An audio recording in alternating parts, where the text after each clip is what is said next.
شیطان اس نے اللہ کے حضور قسم کھائی کہ میں تیرے بندوں کو تیرے تک نہیں آنے دوں گا، ان کے دائیں سے آؤں گا، ان کے بائیں سے آؤں گا، آگے سے آؤں گا، پیچھے سے آؤں گا، چاروں طرف سے حملہ۔ کدھر بھاگیں گے؟ ظالم دو راستے بھول گیا، اوپر والا اور نیچے والا۔ جب بندہ دعا کے لیے ہاتھ اٹھاتا ہے یا سر سجدے میں رکھ دیتا ہے، شیطان کچھ بھی نہیں کرتا۔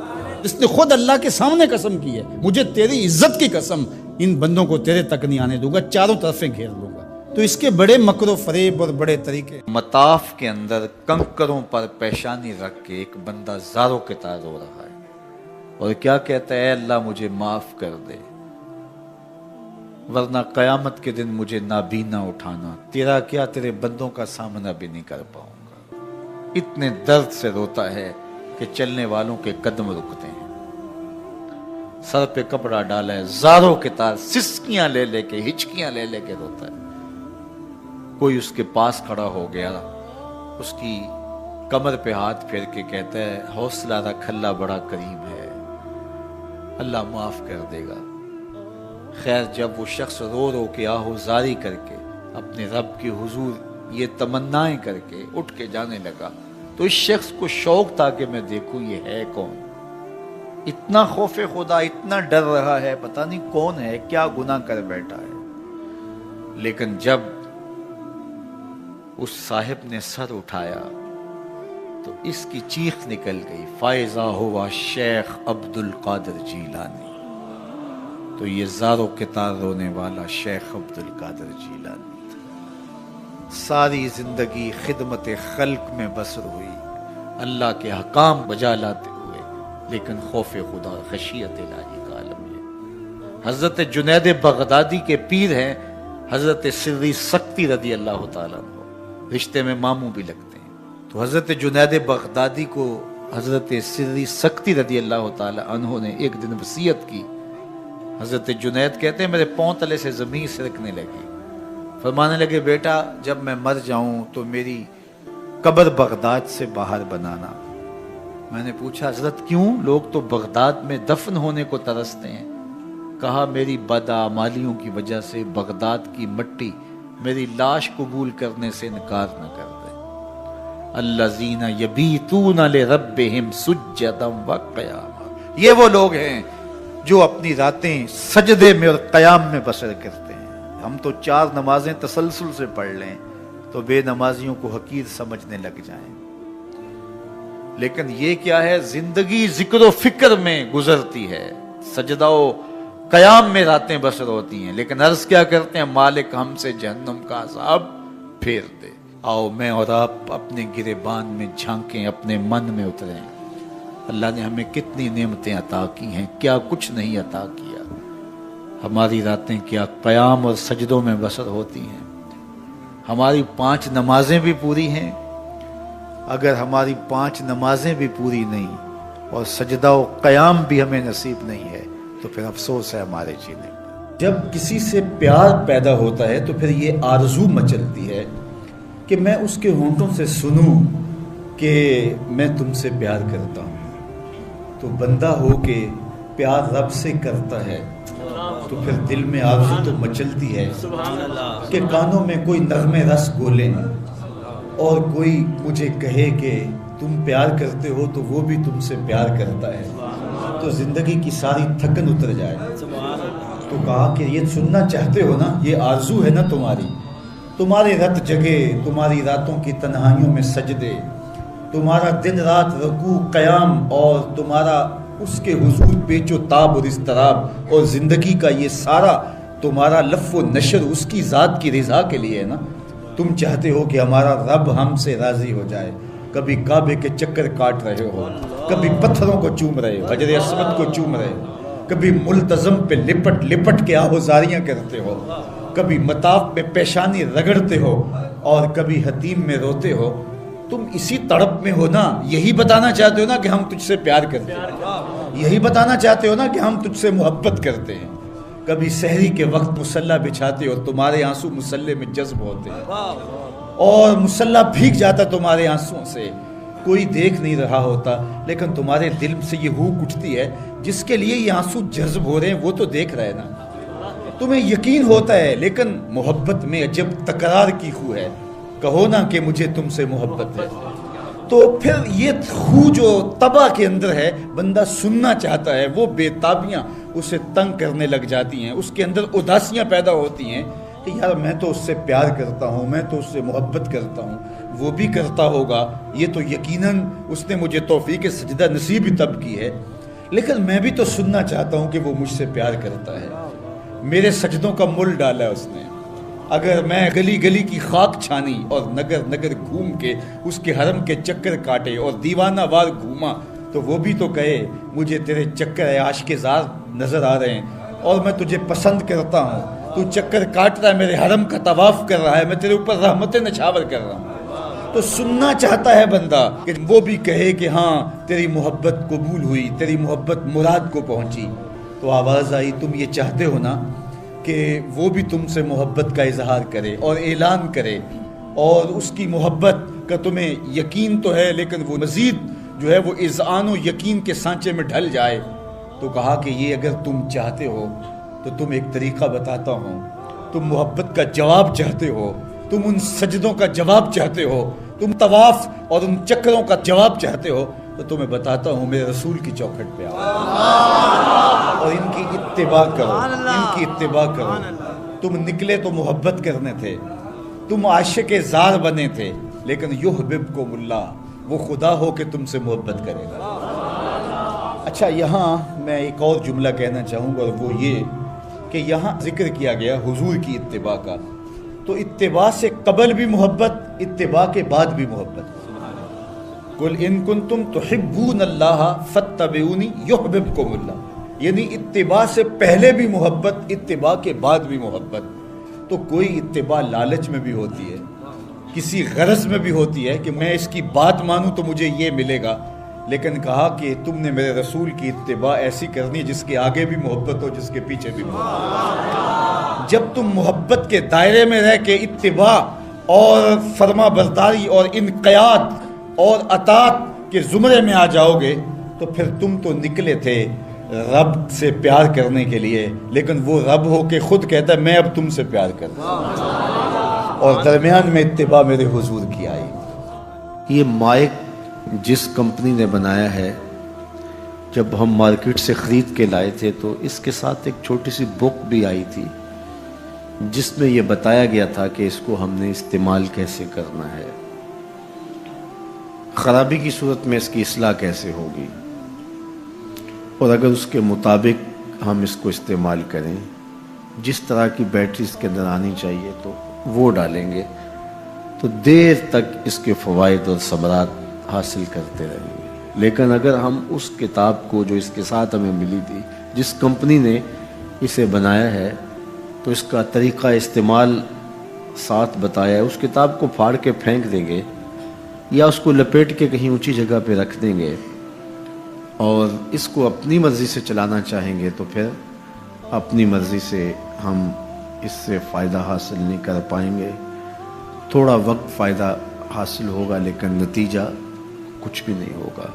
تو جو کمپنی کوئی چیز تیار کرتی ہے تو اس کا طریقہ استعمال بھی ساتھ چھوٹی سی بک کی صورت کے اندر آپ کو دیتی ہے۔ تو جس مالک نے حضرت انسان کو بنایا ہے اس نے ساتھ کتاب اللہ کو بھی بھیجا ہے کہ اس کو پڑھتے جاؤ اور اپنی زندگی کو سنوارتے جاؤ، اس کے مطابق زندگی گزاریں گے تو زندگی سوکھی ہوگی، اور اگر زندگی اپنی خواہش پہ گزاریں گے اور غلاف میں لپیٹ کے قرآن مجید کو اوپر رکھ دیں گے اور وہاں سے دیکھ کر کے اس کو آپریٹ نہیں کریں گے اس جسم کو، تو پھر نتیجہ وہی ہوگا جو عمومی طور پہ متوقع ہے۔ تو اس لیے التمسک بکتاب اللہ، اللہ کے بتائے ہوئے طریقہ حیات کے مطابق زندگی گزارنا ہو تو قرآن مجید کے بغیر ایک قدم بھی نہیں چلا جا سکتا۔ گر تو می خواہی مسلمان زیستن، نیست ممکن جز با قرآن زیستن، اگر تو مسلمان بن کے جینا چاہتا ہے تو قرآن مجید کے بغیر ایک قدم بھی نہیں چل سکتا۔ تو اس کتاب کے ساتھ تمسک اختیار کرنے کی تلقین کی۔ اللہ کے محبوب نے ارشاد فرمایا کہ میں تمہارے اندر دو بھاری چیزیں چھوڑ کے جا رہا ہوں، ان کو مضبوطی سے تھام لوگے تو کبھی گمراہ نہیں ہوگے۔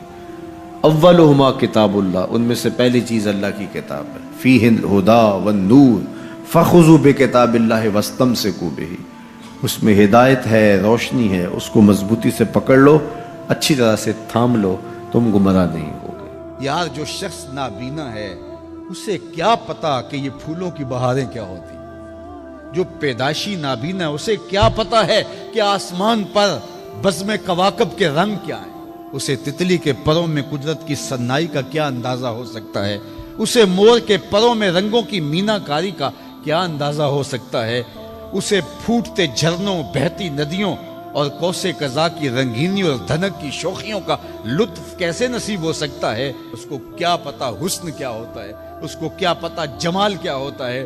اسی طرح جس کے دل کی آنکھ اندھی ہے اسے کیا پتا ہے کہ جمال خدا کیا ہوتا ہے، اسے کیا پتا ہے کہ سجدے کی لذت کیا ہوتی ہے، اسے کیا پتا ہے رکوع اور قیام کا مزہ کیا ہوتا ہے، اسے کیا پتا ہے کہ روزے کا سرور کیا ہوتا ہے۔ تو اگر ہم اپنے دل کے میل اتاریں گے تو دل کی آنکھیں کھلیں گی تو پھر زندگی کا لطف آنا شروع ہوگا، پھر پتہ چلے گا اسلام کیا ہے، پھر پتہ چلے گا دین کیا ہے۔ اللہ اکبر۔ اسی لیے قرآن نے کہا من کان فی ہذہ اعمی فہو فی الآخرۃ اعمی واضل سبیلا، جو دنیا میں اندھا رہا کل قیامت کے دن بھی نابینا اٹھایا جائے۔ اس سے ان آنکھوں کی بے نوری مراد نہیں ہے، دل کی بے نوری مراد ہے۔ اقبال نے کہا تھا دل بینا بھی کر طلب خدا سے، کہ آنکھ کا نور دل کا نور نہیں، آنکھ کا نور اور ہے، دل کا نور اور ہے۔ تو جس طرح آنکھ بے نور ہو جائے، آنکھ پر دھند، جالا، ککرے اور سفید اور کالا موتیا اتر آئے، تو ہم سب کچھ بیچ کر کے بھی آنکھوں کا نور خریدنے کی کوشش کرتے ہیں۔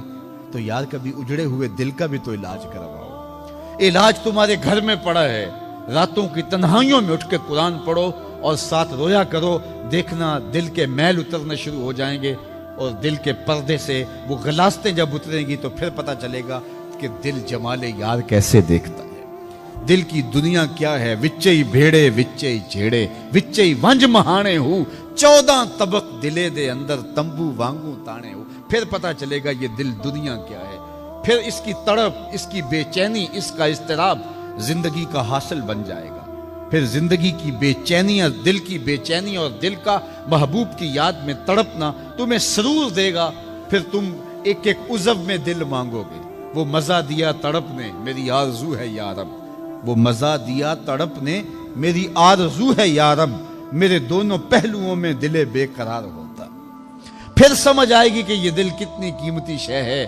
اللہ نے بدن میں آنکھیں بھی دو رکھی ہیں، کان بھی دو رکھے ہیں، ہاتھ اور پاؤں بھی دو رکھے ہیں، لیکن دل ایک ہی رکھا ہے، اور دل عرش اللہ ہے، اللہ کا عرش ہے۔ پھر پتہ چلے گا۔ تو آئیے دل سے زنگ اتاریں، میل اتاریں، دل مصفا ہو، دل خوبصورت بن جائے، پھر دل کی کشکول پھیلا کے پھر عرض کریں ہر تمنا دل سے رخصت ہو گئی، اب تو آجا، اب تو خلوت ہو گئی۔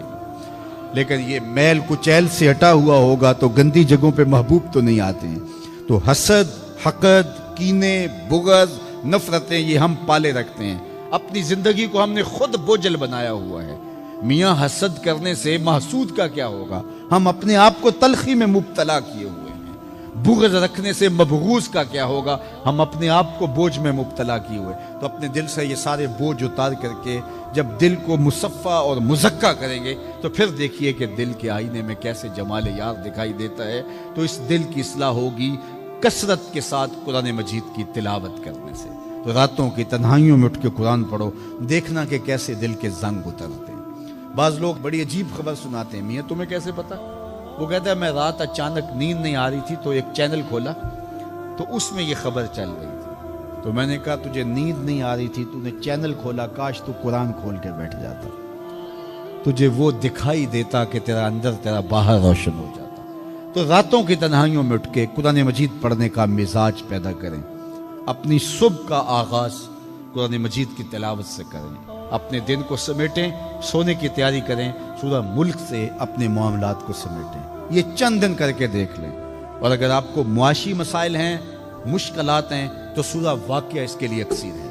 صرف 3 رکوع ہیں، اتنی اکسیر کہ جس کی زندگی میں سورہ واقعہ آ گئی وہ مشکلات میں مبتلا نہیں ہوتا، اللہ اس کے لیے رزق کے دروازے کھول دے۔ مدینے کی گلی سے میرے حضور کا گزر ہوا، ایک ایسا مکان بن رہا تھا جس طرز کے مکان کو حضور پسند نہیں کرتے، تو پوچھا یہ کس کا مکان ہے؟ کہا فلاں انصاری کا۔ حضور گزر گئے، کسی نے اس کو جا کے بتایا حضور تیری گلی سے گزرے تھے، تیرے مکان کو دیکھا، شاید حضور کو پسند نہیں آیا۔ چہرہ بتا رہا تھا حضور کا کہ تیرا مکان اچھا نہیں لگا۔ انہوں نے کدال لیا اور مکان زمین کے برابر کر دیا۔ چند دن کے بعد حضور کا پھر گزر ہوا تو دیکھا کہ مٹی کا ڈھیر پڑا ہوا ہے، ملبہ پڑا ہوا ہے۔ کہا اس شخص کو بلاؤ، بلایا گیا، کہا میں گزرا تھا، تیرا مکان بن رہا تھا، اب مٹی کا ڈھیر پڑا ہے۔ حضور میں نے گرا دیا۔ فرمایا کیوں؟ عرض کی سنا تھا آپ کو پسند نہیں، سنا تھا آپ کو پسند نہیں۔ میں اور آپ اپنے اندر اترے اور دیکھیں ہمارا کیا کیا حضور کو پسند۔ محمد دی زیارت محمد دے رنگ وچ اے ٹھگ بازیاں جانے پیارا محمد صلی اللہ علیہ وسلم۔ جب ان کے ہوئے تو پھر اپنی خواہش رہی کہاں؟ اپنی رضا کو محبوب کی رضا میں فنا کر دینے کا نام ہی تو محبت ہے۔ تیرے ہندیاں سندیاں محبوبہ میں کافر ہواں جے میں ہواں، اپنی نفی کرنے کا نام ہی تو محبت ہے۔ لیکن میں اپنی خواہشات کا پتلا ہوں اور عاشق رسول بھی ہوں، کیسی عجیب کہانی ہے۔ میں اپنی آرزوؤں کا بندہ بھی ہوں اور عاشق رسول ہوں، کیسی عجیب کہانی ہے۔ جب ان کے ہو گئے پھر اپنا کچھ نہ رہا۔ محبوب کی رضا میں اپنے آپ کو گم کرنے کا نام محبت ہے۔ جب ان کے ہوئے تو پھر زندگی کا جمال، زندگی کا نور نصیب ہوا، زندگی کی حقیقتیں ہاتھ آ گئی۔ میں عاشق رسول کہلاتا ہوں، حج اور عمرے بھی کرتا ہوں۔ میں 1.25 لاکھ مرتبہ جو ہے وہ ہر ہفتے میں درود بھی پڑھتا ہوں۔ میں محفل میلاد کرواتا ہوں، پوری دنیا کے نعت خواں جمع کرتا ہوں، لیکن حضور کی سنت چہرے پہ سجانے کی توفیق نہیں ہے۔ مجھے حضور علیہ الصلوۃ والسلام کے بتائے ہوئے طریقے کو اختیار کرنے کی ضرورت نہیں ہے۔ صاحب سوچیں کہیں آپ اپنے آپ سے دھوکہ تو نہیں کر رہے؟ ان سے تو نہیں کیا جا سکتا، ان سے دھوکہ کون کرے؟ وہ تو جانتے ہیں کون کہاں کھڑا ہے۔ میرے حضور بولے یاری لا تو پاک نبی سنگ اے پر پوری یاری، یاری لا تو پاک نبی سنگ اے پر پوری یاری، پھر درود قبول ہے تیرا لکھ نہ لو ایک بار۔ پھر نہ لاکھ مرتبہ پڑھنا، ایک بار ہی پڑھ لینا وہ بھی قبول ہے۔ اشہد بلال عند اللہ اشہد، پھر بلال کا اشہد بھی قبول ہے۔ وہ چہرہ اور چہرے کا دل نہیں دیکھتے، بندے کا دل دیکھتے ہیں۔ تو جب تم اپنے باطن کو حضور کے نام پہ لگاؤ گے تو پھر ایک ایک عمل ان کی سنت کی اتباع میں۔ یہ صوفی کی علامات ہیں۔ رنگ برنگے کپڑے پہن لینے سے صوفی نہیں بنتا، مختلف رنگوں کے پٹکے باندھ لینے سے صوفی نہیں بنتا، صاحب بھنگ گھوٹ کر پینے سے صوفی نہیں بنتا، ڈھول کی تھاپک پر ناچنے اور رقص کرنے سے صوفی نہیں بنتا، مختلف تصوف کی اصطلاحات کو یاد کر لینے سے صوفی نہیں بنتا، محمد عربی کی غلامی سے صوفی بنتا ہے، حضور کی چوکھٹ کی فقیری سے صوفی بنتا ہے۔ طائف کے بازاروں میں لوگوں نے پتھر تک مارے، نالین خون سے زخمی ہو گئے، اور ادھر سے حکم بھی آتا ہے محبوب بولو تو صحیح۔ ان پہاڑوں کو ایسے جو ہے وہ جوڑیں گے کہ یہ درمیان میں پس کے رہ جائیں گے، عذاب کے فرشتے حاضر ہو کے پیشکش کرتے ہیں، لیکن میرے حضور فرماتے ہیں نہیں، میں رحمت بن کے آیا ہوں۔ وہی رحمت للعالمین نبی فتح مکہ کے دن حکم دیتے ہیں کہ ابن خطل کو قتل کر دو، اس کی لونڈیوں کو قتل کر دو۔ یہ حضور کا گستاخ تھا، ہجو کیا کرتی تھی اس کی لونڈیاں، گا گا کے حضور کی اہانت کیا کرتی تھی۔ اس نے سوچا بچنے کی کوئی صورت نہیں ہے تو کعبۃ اللہ کے پردے کے اندر چھپ گیا۔ پوچھا گیا یہ تو کعبہ کے پردے کے اندر چھپ گیا ہے، یہاں پناہ لے لی ہے؟ کہا یہیں سے نکال کے قتل کر دو. یہ میرے نبی کا اختیار ہے. حضور چاہیں تو معاف کر دیں, حضور چاہیں تو حکم صادر کریں کہ ان پر حد جاری کر دی جائے, ان کو سزا دی جائے. اس لیے ہمارے اوپر لازم ہے کہ جس کا جرم ثابت ہو جائے اس کو قرار واقعی سزا دی جائے. ایک تو بات یہ ہوئی کہ جو عمومی طور پہ مختلف جگہوں پہ بیٹھ کے یہ چیختے ہیں کہ حضور نے تو معاف کر دیا, تو آپ معاف کیوں نہیں کرتے؟ آپ اتنے سخت کیوں ہو گئے ہیں؟ آپ حضور کے ماننے والے نہیں ہیں؟ تو میں نے کہا صاحب یہ سنت اختیار کیجئے, اپنے دشمنوں کو معاف کر دیجئے, باقی کسی کے دشمنوں کو معاف کرنے کا آپ حق تو نہیں رکھتے. میں اس معاشرے کا ایک معزز شہری ہوں, توہین عدالت کر دی کسی نے تو مجھے اختیار دو نا کہ میں معاف کر دوں. کیا تم مجھے اس بات کا اختیار دیتے ہو کہ آپ کی عدالت کی توہین ہوئی اور میں اس کو معاف کر دوں؟ آپ کہیں گے آپ تو ہمارے شعبہ کے شخص نہیں ہیں. اچھا پاکستان کے سارے وکیل جمع ہو جائیں اور وہ کہیں کہ چلو اس کو ہم معاف کر دیتے ہیں, تو کیا تم تمام وکلاء کو اس بات کا حق دیتے ہو کہ وہ عدالت عظمیٰ کی توہین معاف کر دیں؟ یار جب توہین عدالت کی معافی آپ نے میرے اختیار میں نہیں دی تو رسول اللہ کی اہانت کی معافی کسی نے تمہارے اختیار میں بھی نہیں دی. یہ بات اچھی طرح سن لو, یہ بات اچھی طرح سمجھ لو کہ یہ تمہارا اختیار نہیں ہے, یہ صرف رسول اللہ کا اختیار ہے. حضور کے اختیار میں تم کون ہوتے ہو تصرف کرنے والے؟ وہ معاف کریں ان کی مرضی, وہ نہ کریں ان کی مرضی. تو پہلی بات یہ ہوئی کہ حضور علیہ السلام کا اہانت کرنے والا شخص وہ واجب القتل ہے, اس کی سزا موت ہے.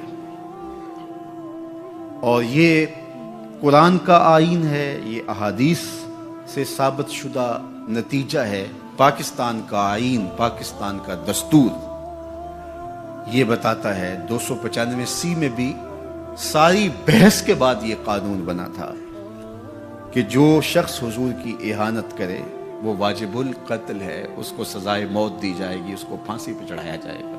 جب پاکستان کا آئین بنا ہے, پاکستان کا قانون بنا, پھر کیوں بنایا ہے اگر اس قانون کو نافذ نہیں کرنا؟ اب تک پاکستان کے اس قانون کو عملی طور پہ کسی پر بھی نافذ نہیں کیا گیا. جب سے یہ قانون بنا ہے یہ قانون کی حد تک ہے اور غیر مؤثر ہے. اور یہاں سزائے موت ہوئی بھی تو پاکستان کی اعلیٰ عدالت نے اس کا جس اجلت میں فیصلہ کیا وہ آپ کے سامنے ہے. اس فیصلے نے امت مسلمہ کو دکھی بھی کیا ہے, مضطرب بھی کیا ہے, عدالتوں سے لوگوں کا اعتماد بھی اٹھ گیا ہے. اور دوسری بات, ان حالات کے اندر پاکستان کے وزیر اعظم نے جس طرح جلتی پر تیل ڈالا ہے اور جس طرح کی گفتگو کی ہے, کیا ایک وزیر اعظم کو یہ زیبا ہے؟ رعایا اولاد کی طرح ہوتی ہے. اس تقریر نے جلتی پر تیل کا کام کیا. تیسری بات میں آپ سے یہ کہنا چاہوں گا کہ اس وقت ہم پراکسی وار میں ہیں. ہمارا دشمن ہمارے وجود کو برداشت نہیں کرتا. ہم ایٹمی قوت ہیں اور وہ ہمیں صفحہ ہستی سے مٹانا چاہتا ہے. پاکستان کے اندر یہ جو آئین 295C ہے, مغرب کو ایک آنکھ نہیں بھاتا اور وہ چاہتے ہیں کہ یہ قانون غیر مؤثر تو ہے ہی ہے, یہ قانون ختم بھی ہو جائے. اور ایک تیر سے وہ کئی شکار کرنا چاہتے ہیں کہ قانون بھی توڑ دیا جائے اور یہ وطن بھی توڑ دیا جائے. لیکن ہمیں سوچنا ہے حضور سے ہمارا رشتہ لازوال ہے اور یہ ملک بھی اپنا ہے. اس لیے احتجاج ہمارا جمہوری اور آئینی حق ہے، اور اس کو ہم جس انداز میں بہتر سمجھتے ہیں احتجاج ریکارڈ کروانا چاہیے۔ کسی نے بیان دے دیا، کسی نے تحریر لکھ دی، کسی نے کالم لکھا، کسی نے میڈیا پہ آ کے اپنے جذبات کا اظہار کیا، کسی نے اداروں کو پیغام دیا، کسی نے احتجاجی مظاہرہ کر کے جلوس نکال کر کے اعلان کیا، کسی نے دکان بند کر کے اس بات کا اعلان کیا کہ ہم تمہارے اس فیصلے کو قبول نہیں کرتے۔ تو یہ ہمارا آئینی جمہوری دستوری حق ہے کہ ہم اپنے جذبات کا اظہار کریں، لیکن ہمیں اس موقع پہ گہری نظر رکھنا پڑے گی کہ دشمن اس سے فائدہ حاصل نہ کرے۔ اپنے لوگوں کو مرتب اور منظم رکھا جائے۔ جذبات کے اس ماحول کے اندر بھی ہم اپنی گفتگو کو پورے غور و فکر کے ساتھ تول کے بولنے کا مزاج بنائیں، تاکہ ملک کے اندر کوئی ایسی صورتحال پیدا نہ ہو۔ اللہ میرے وطن کی حفاظت کرے اور ہم سب کو حضور علیہ الصلوۃ والسلام کے ساتھ لازوال محبتوں کا جو رشتہ ہے اس کو نبھانے کی توفیق دے، حضور کے سامنے حشر کے دن ہم شرمندہ نہ ہوں۔